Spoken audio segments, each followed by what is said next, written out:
Oi, pessoal. Vamos para uma aulinha, né, para a gente encerrar o nosso assunto de método científico. Eu propus um momento ao vivo, né, mas ninguém conectou, então eu estou gravando aqui, né, uma apresentação para a gente poder encerrar o assunto. Bom, como nós introduzimos o método científico? Nós fizemos uma atividade onde a gente precisava, a partir de uma situação cotidiana, ver, né, como resolvê-la seguindo alguns passos. Né? Todos vocês fizeram isso, ou pelo menos a maioria de vocês, e me apresentaram uma série de situações cotidianas bastante interessantes, e demonstraram, né, que existem aí algumas etapas para essas situações ocorrerem. Depois, já no ambiente virtual, foi passado para vocês uma atividade onde vocês deveriam assistir um vídeo e responder algumas perguntas a partir disso. O que nós vamos fazer? Hoje eu vou explicar rapidamente, né? Nós temos pouquíssimos slides sobre essas etapas do método. Vamos deixar isso registrado e aí vocês vão poder verificar no trabalhinho que foi passado para vocês se vocês estão seguindo o caminho certo. Então, vamos lá. Bom, a pergunta que ficou, né, a partir do trabalho que vocês executaram será que o método científico é exclusivamente para cientistas? Né? Porque a gente sempre pensa muito na ciência como uma coisa inalcançável, quando na verdade não é. Né? A gente usa a ciência ou usa métodos que são utilizados em ciências basicamente no nosso dia a dia, né? Quando eu vou fazer uma comida e o gás não funciona, quando eu vou fazer as contas do meu orçamento e aí eu percebo que o dinheiro, né, ele está acabando muito rápido ou não está dando para pagar as contas e vou tentar resolver essa situação, né? E por aí vai entre as várias situações que vocês apresentaram. A diferença entre o uso do método científico para o cientista, né, é que os cientistas eles são obrigados a seguir um método. Né? Eles têm que seguir uma metodologia para poder fazer as suas atividades e que para tudo que eles fizerem seja validado. Né? Então, é importante que os cientistas, que os pesquisadores, né, eles sigam um método para poder chegar ao caminho certo. A gente acaba seguindo esse método de várias formas no nosso dia a dia, mas não existe essa obrigatoriedade. Tanto que muitas vezes a gente, né, anda em círculos sem conseguir resolver determinados problemas, até por essa falta de hábito de ter uma rotina sistematizada para isso, tá? Bom, nós já falamos, já lemos, vocês já assistiram vídeos, então eu não vou me alongar muito sobre as fases do método científico. Vamos falar delas rapidamente, tá? Nesse slide que está aparecendo aí para vocês, existe aí uma espiral que mostra, né, como seria a etapa, o passo a passo do método científico. Então, basicamente, a gente começa com observação, né? A observação ela é extremamente importante porque é a partir da observação que eu sei que existe um problema, que eu sei que existe algo me incomodando, algo que eu preciso resolver. Seguindo, né, eu tenho o problema, ou seja, a partir de algo que eu observei, tentei fazer comida, mas o fogo não acendeu, né? Por exemplo. Então eu tenho um problema. Que problema é esse? Né? Por que o fogo não acende? A partir desse problema, eu vou tentar criar possíveis respostas. Eu vou tentar dizer como esse problema pode ser respondido. Numa situação dessa, mais simples, como é o caso do gás, né? Da comida, por que o fogo não acendeu, eu vou aí criar algumas hipóteses. Então, eu posso colocar, né, a hipótese número 1, acabou o gás. A hipótese número 2, o fogão está com defeito. E a hipótese número 3, eu não estou ligando da forma correta. Todas essas hipóteses são respostas a esse problema, que na verdade é sempre uma pergunta, tá?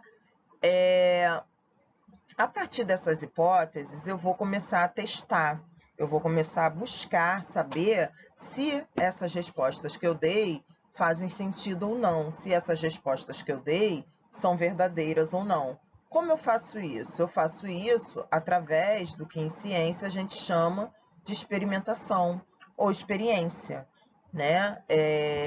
O cientista, em geral, ele vai a campo ou vai ao laboratório, e nós, no nosso dia a dia, vai depender da situação, né, que nós tivermos aí para resolver. A partir dessas experiências, eu vou observar os meus resultados e vou analisar. O que é analisar o resultado? É verificar se, né, o que eu estou encontrando no meu experimento realmente é uma possível resposta ao meu problema. Após essa observação, após essa experimentação, eu vou para a minha conclusão, né? O que eu vou concluir? Eu concluo que, né, a hipótese número 3 não é verdade. Eu sei ligar o fogão, eu estou ligando da forma correta. A hipótese número 2 também não é verdade, porque o gás está lá, está normal, mas eu descobri que, aliás, o fogão está normal, eu descobri que o gás acabou, né? Eu encontrei lá uma forma de descobrir que o gás acabou. Essa é a minha conclusão. O que eu faço com isso? Eu moro na minha casa com várias pessoas, então eu vou avisar as pessoas que o gás acabou. Eu divulgo. Um cientista faz o quê? Ele pega os resultados, a conclusão do experimento e publica, né? Então, ele vai para uma revista científica, ele vai para um site acadêmico, ele escreve uma tese, ele vai publicar isso de alguma forma. A partir disso, abre-se a possibilidade para novas descobertas.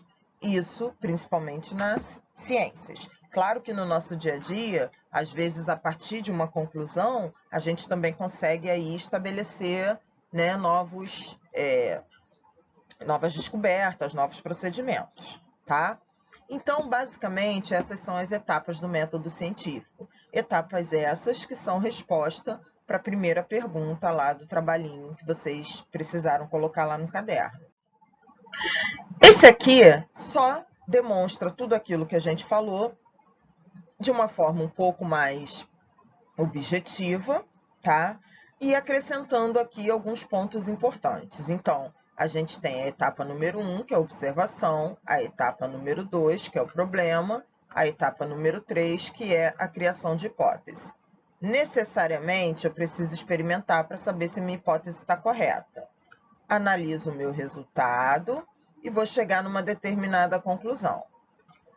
O que acontece, especialmente no mundo científico, né?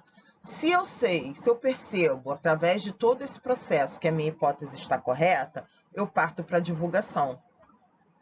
A ciência, ela não é absoluta, né? Ela é mutável, então ela é passível de ser contestada. Mas naquele momento que um determinado resultado, uma determinada pesquisa é divulgada, existem dados suficientes para dizer, né, que aquilo ali está correto.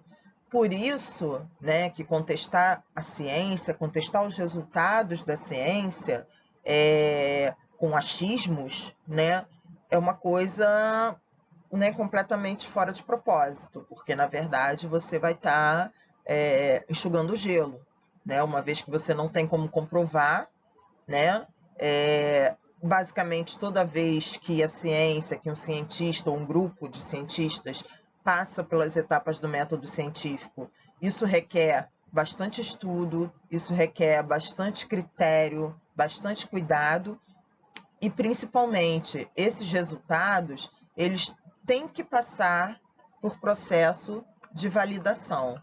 Ou seja, vai existir outro grupo, né? Vai existir outra galera... Eita, escrever com isso não é muito fácil, não. Vai existir outra galera, né, que vai validar esses resultados. Então, esses resultados precisam ser facilmente ou não tão fácil, né, dependendo do que é, mas eles precisam ser reprodutíveis, né? Então, nada se divulga em ciência, em revistas sérias, em sites sérios, né, sem todo esse processo, sem todo esse critério, sem todo esse cuidado. É muito importante que a gente use essa informação para refletir muito a respeito, especialmente do momento atual, né, onde a gente tem várias contestações em termos de ciência sendo feitas e nenhuma dessas contestações são baseadas em elementos científicos reais. Não são divulgados em revistas sérias, não são validados e não trazem comprovação científica, né? A maioria das coisas que são divulgadas pela ciência, especialmente teorias, né, leis, como a gente chama, né, lei de Mendel, por exemplo, o que a gente chama de lei, o que a gente chama de teoria em ciência, foi de alguma forma comprovado. Não que seja engessada, não que não possa ser contestada, mas a contestação disso requer bastante trabalho, bastante critério, né? Não pode ser feito de qualquer forma. Isso, né, é bastante importante. Outra coisa que a gente pode evitar bastante com o método científico é o que a gente chama hoje, né, de fake news, né?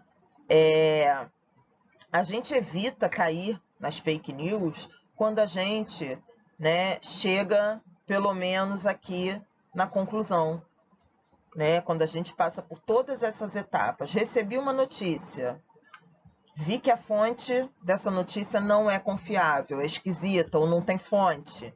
Então eu tenho um problema, eu preciso descobrir se isso é verdade. O que eu vou fazer? Eu vou criar uma hipótese, é verdade ou é mentira? E aí eu vou experimentar. Como é que eu experimento nesse caso? Eu vou atrás de outras fontes, eu vou atrás de outros locais, eu vou pesquisar a respeito dessa notícia e, a partir do que eu ler, a partir do que eu concluir e não do que os outros me disseram, eu vou analisar os meus resultados e aí eu vou chegar a uma conclusão. Sim, é uma notícia verdadeira. Não, não é uma notícia verdadeira. Tá? Então, o método científico ele precisa ser trazido para o nosso dia a dia, ele precisa ser trazido para a nossa realidade, não só para a gente poder estudar melhor o nosso conteúdo de biologia, de química, né, de física, que são as ciências naturais, e todos os outros, né, das outras ciências que vocês têm aí no dia a dia aí de aula, mas também para a nossa vida. A gente evita bastante coisa, né, usando um raciocínio mais científico, usando o nosso senso crítico, né, que é essa coisa de não aceitar tudo, né, de bandeja, sempre desconfiar, sempre verificar, tá? Fiquem na paz, se cuidem, tá? E nos vemos aí dentro, né, de alguns dias nas próximas aulas. Tem um controle de presença para o pessoal de sexta-feira, tá? Esse controle de presença vai até terça, porque essa semana nós não tivemos aula quinta e sexta.